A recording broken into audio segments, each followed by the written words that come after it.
Come on, baby, let's ride. Passport stamp, got the windows down. Laughing so hard all over town. From 5-star night. Hey y'all, good morning.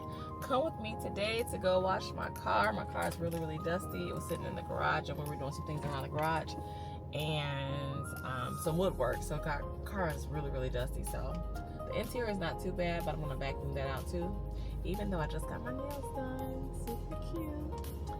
But that's okay. Still needs to be done, so I'm gonna go ahead and do that, and then I want to run to Sam's afterwards. But come with me to the car wash.